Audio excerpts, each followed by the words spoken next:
Hey guys, my name is Tom Shiflett. I'm the computer science teacher at Liberty Christian School and wanted to kind of jump in with this week's Dev Diary to kind of explain what we're doing and why we're doing it and where we are in the process.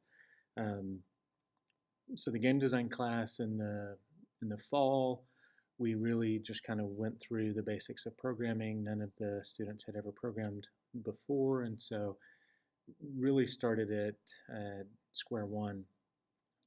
By the end of the semester, we were working in SpriteKit and making some simple games. They had a couple of weeks to do a final project. And coming out of Christmas break, we kind of on the slate or for what we were going to be doing was AI programming and interface programming. And with this group of students, we were able to kind of jump in and do something that we might not be able to do every year, but wanted to do it because it's a pretty special group. And so we're doing one big group project. We're using a lot of industry standard tools, either the same tools or very similar to what we used when I worked in the game industry. And we decided on a project called Serengeti that is a kind of wildlife management simulation. And so you're playing as a wildlife conservation biologist or whatever working in the Serengeti, and you're kind of helping manage a certain area, um, trying to keep the animals healthy, trying to promote growth in the herds of animals, maintain a stable ratio between predators and prey and stuff like that. And so um, we are working from one big, huge design doc that has schedule and asset list and descriptions and all that stuff. We're working using online bug tracking for everybody has to come in and as they come in for the day, they're checking, what bugs do they have assigned to them, what do they need to get done. We're working from um, a shared code base, and so they're checking out and checking in code and everything. So it's as I'm trying to make it as much like a actual game studio environment as possible. They're the students are working from two different code bases right now. Eventually, we'll move over to just one. First off, we have this little tool called our AI test bed, and this is where they can just come in and drop. They can drop water zones, food zones, rest zones. They can spawn in specific animals, and so like these are the warthogs. Obviously, it's all temp art right now. Here's some springbok and some zebra and a cheetah. That's actually pretty unusual. It spawned in a cheetah with a couple of cheetah babies. Um, where we are in the AI process right now is that there's just basic herding involved. So the little baby cheetahs, you can see they're following relatively close to mom. They won't wander too far away. With our zebras over here, they're kind of hanging out together. We have some test stuff in here, like the little flocks of birds that I dropped in here to test some of the ambient animals that are going to be in the game. Here in our test bed, we can click on the animal and see some of the key information about it. This is Warthog 0005, about middle age, 2.4 years old. That's actually an old. We've updated the aging to be more realistic because that's a pretty low age. Shows what state they're in, shows who their leader is. The warthogs actually have the ability to have babies right now. So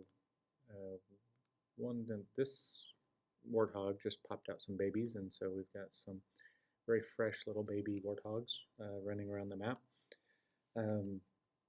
And so this test bed is basically going to be designed to test the AI, make sure that they can come up and that they're going to the water zones when they need to, that they're going to the food zones and resting at night in the rest zones, all of that kind of stuff. We'll use it to test the predator prey. When a cheetah decides to um, to attack, we can kind of set those events up in the test bed to make sure that things are happening the way we want them to.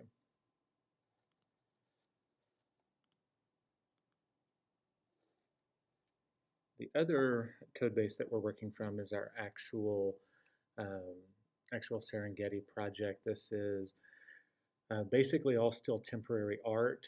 This is kind of a mock-up, a quick mock-up of the main menu. It'll have kind of how to play and some basic information about it. Alexandria Hurd, who's one of the students in the class, is incredibly talented artist, and so she's taken the role of lead artist on this. Then she'll also help with some of the interface programming towards the end of the project. And so she is working on creating all of the art for what we're doing. When you actually start a new game, it will generate a completely random map, populate it with trees and all the zones necessary and all that stuff, drop the animals in.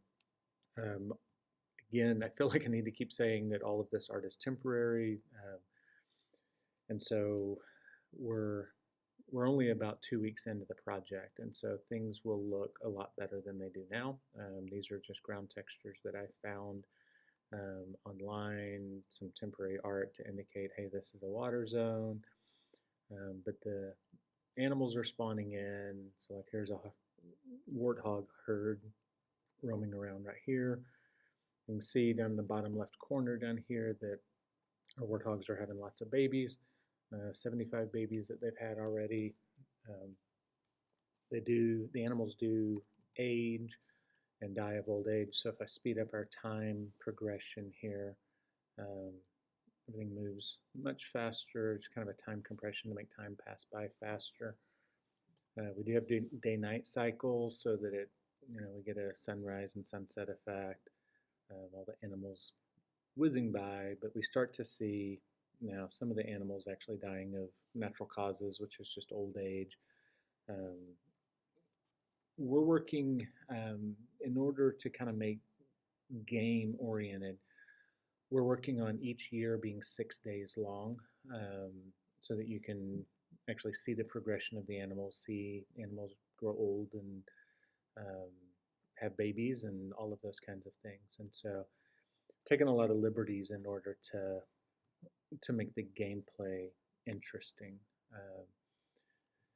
But that's kind of where we are right now. We're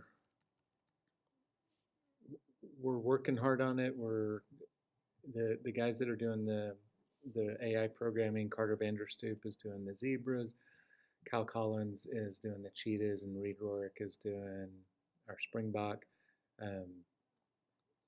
They're learning in addition to working, and so it's an interesting process because they are really learning by doing, which I think is a lot of times the best way to do it. So we're kind of splitting up our class time between just hammering out the work that needs to be done on the project versus trying to teach some of these things. So appreciate y'all watching, and hope you'll follow along as we progress.